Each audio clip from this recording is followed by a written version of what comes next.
Hey everybody, welcome back to the channel. HTM here. In this video, you're checking out my top 5 tips for soloing in the world of the Elder Scrolls Online. Whether you're brand new to the game, taking on your first mud crab, or you're a seasoned veteran looking to explore the deepest of dungeons, this guide can cover all the basics to get you there. So let's get started. Number 5 is understanding basic combat. This includes blocking, roll dodging, and interrupting. And while most of these combat mechanics can be ignored early on in ESO because the combat's just easier, if you don't practice these basic skills, you simply won't be prepared for later levels where the basics can be the difference between life and death, whether you're soloing or even playing in a group. Now, you may have heard the phrase, "don't stand in red," and that's for good reason. But you can change this in your settings to any color you want. It basically means don't stand in an enemy's projected damage area because something bad is about to happen on the ground you're standing on, and you better move or block right now. If you don't do that, you could get stunned, you could get hit for lots of damage, or you could be given a nasty STE. You know, a status effect? Roll dodging is another great maneuver that can keep you out of the red and also keep you from getting hit by enemy light and heavy attacks. And speaking of heavy attacks, if you don't roll dodge, make sure to at least block. Not only does blocking help reduce the incoming damage you take, but it often keeps you from getting stunned or disoriented and losing control of your character. Last but certainly not least, keep in mind that many enemy special attacks can be interrupted. A quick tap of your block button and primary attack button at the same time will activate a bash. Bashing will stop that enemy spell or special ability from happening instantly. Combining all 3 of these maneuvers, blocking, roll dodging, and interrupting, it's a great way to start effectively soloing anything in ESO. Tip number 4 on our list is to think about your damage types. Specifically, you need to understand single target damage abilities versus area of effect abilities and when to use each. Now, single target damage abilities work just as you might expect. These abilities only damage one target at a time. Now, this is great when you're facing off against, let's say, a dungeon or delve boss and nothing else. Typically, these single target skills do more damage per cast, and they also cost less resources per cast that an area of effect skill would. However, in most cases in ESO, no matter what environment you're in, you will also be facing multiple enemies at once. This is where you really need area of effect or AoE abilities as well. When facing a group of monsters, only using single target abilities to slowly eliminate one enemy at a time is actually a huge waste of time. This means you'll end up taking more damage in the long run, and you'll also need more healing to keep your character alive. Instead, watch what happens in the same type of encounter when I switch to pure AoE focused skills. Now, I'm doing nearly the same amount of damage per cast, but I'm also damaging all enemies at once. This makes the fight much quicker, I lose less health, and I need less healing. Plus, it's just fun to watch all the enemies on your screen melt at the same time.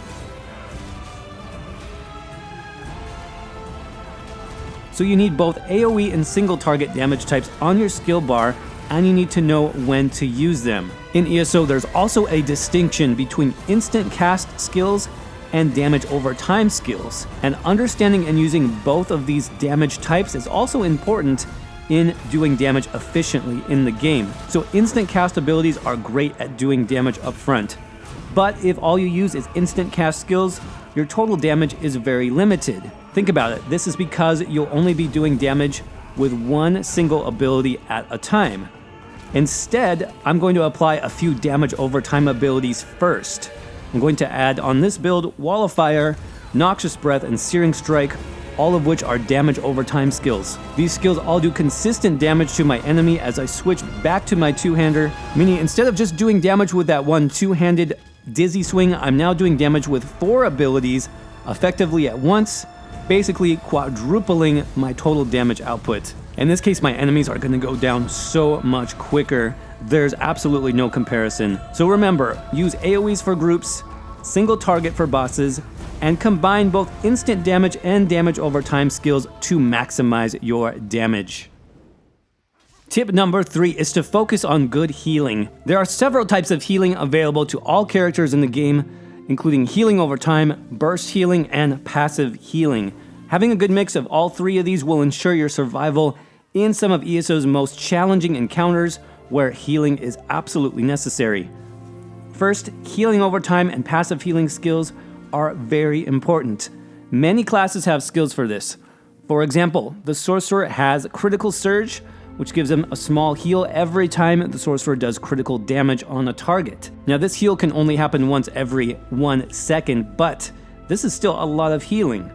Sorcerers also have a passive skill in the Dark Magic skill line called Blood Magic, which gives you a heal every time you cast a Dark Magic ability, something like Crystal Fragments. So, when you stack multiple sources of healing like this, both healing over time, passive healing, you end up with a very strong build that can stay alive through difficult encounters. The main advantage here is that you don't need to even think about this healing, it just happens automatically because of how you set up your build. Now, there are other cases, especially against bosses, where passive healing just is not enough. In cases like these where you're taking big damage at once, you also need access to a burst heal ability. Burst heals usually give you an instant cast heal that heals a lot of health for basically emergency healing. For example, Magicka Templars have Breath of Life. Sorcerers have the Twilight Matriarch pet. Stamina builds have fewer options, honestly, but you can get access to a great burst heal through the two-handed weapon skill Rally. That's a good one. So no matter what build you are running, think about also slotting a burst heal, especially if you're going up against some hard-hitting bosses. It can save your life. Coming up to my number 2 tip, and it's a big one, it's understanding your build's sustain. Sustain in ESO simply means how much of your resources you are using to cast abilities versus the amount of resource recovery your character has. Now, if your sustain is too low, you'll notice that fact really quickly, as you'll end up with 0 resources left after casting maybe just a couple of abilities. You won't be able to cast anything else. You'll be drained. Sustain is especially important when soloing because you don't have any group support to help you when those resources run out. Your character's general sustain is listed on their stat sheet in the recovery section, but keep in mind this really isn't the whole story. You also need to look at the cost of your abilities, as well as factor in resource recovery from passive and active abilities, as well as item sets, jewelry enchants, weapon glyphs, and there's even more options. First, you want to look at both passive and active abilities that help sustain resources. For example, both the medium and light armor skill lines both have passive skills that reduce the total cost of your abilities and increase your stamina or magicka recovery. The more medium or light armor pieces you wear, the stronger these passives get. Several classes also have unique active skills which either reduce cost or increase recovery. For example, the Templar class has the Rune skill. This can increase either your stamina or magicka recovery, depending on the morph you choose. Then there's potions. Potions provide a quick burst of sustain, giving you either magicka, stamina, or health back, maybe even all three, depending on the potion that you use. Keep in mind though that potions do have a 45-second cooldown when you use them, meaning you can only chug a potion every 45 seconds to get that resource back. Another way to sustain your build is through heavy attacking. Heavy attacking with two-handed, dual-wield, one-handed shield, or bows will restore stamina, while heavy attacking with either destruction or restoration staffs will restore magicka. Also, heavy attacking an enemy that's currently off balance will actually restore twice the amount of resources that a normal heavy attack would restore. Finally, take a look at your Munda Stones, take a look at food and drink buffs, weapon enchants, and jewelry glyphs to up your sustain as needed. There's so many different ways you can sustain in this game. And finally, my number 1 tip, if you really want to take your solo gameplay to the next level in the Elder Scrolls Online, is to use damage shields. Now, if you're relatively new to the game, you might not know what damage shields are, or you might have heard of them, but you think that damage shields are limited just to magicka builds or just to sorcerers. Now, while the sorcerer class does have one of the best damage shields in the game, called Hardened Ward, every class and every specialization in the game can actually use damage shields of some kind, and there's lots of options. First, let's talk about why damage shields are important in ESO. Simply put, damage shields are a way of increasing your character's health beyond their normal amount.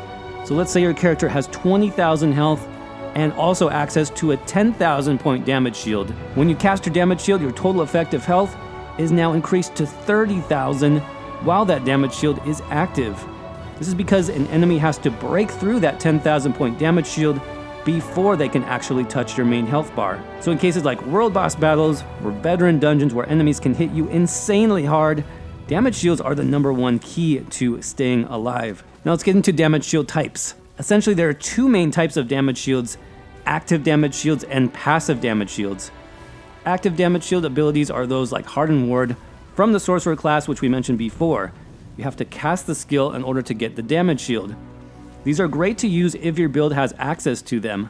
Some other examples are the Light Armor Shield, as well as the Barrier Ultimate. Many other abilities also have damage shields built into them in some way. For example, the two-hand skill Brawler has a damage shield built into it that increases in size the more enemies you hit, and it's one of the most effective survival tools on a stamina-focused build. Now there are also passive damage shields you can get from things like gear sets, weapon enchants, and even passive skills. The first, and I think most effective, comes from the Psijic Order skill line at rank 10. With this passive, you get an automatic 5,000 point damage shield every time you block. This passive is great for soloing. Now gear sets like the Iceheart Monster Helm also provide a damage shield, as does the Hardening Enchantment, which you can place on any of your weapons. And while these damage shields aren't incredibly strong by themselves, when you combine them, you get consistent protection for your build without having to do anything extra. Simply do combat as you normally would, and these damage shields will automatically protect you. In my own experience, this is the key to soloing the hardest content in the game. And with that said, that's going to wrap up my top 5 tips for soloing in the Elder Scrolls Online. Hopefully you enjoyed it and you learned something new. If you did, as always, don't forget to crush that like button. It absolutely helps. Leave a comment below if you think I missed anything, or if there's anything that you want to add for new players. As always, I appreciate you so much for watching. Y'all are amazing. I hope you have a great day, and I will see you around in the next video.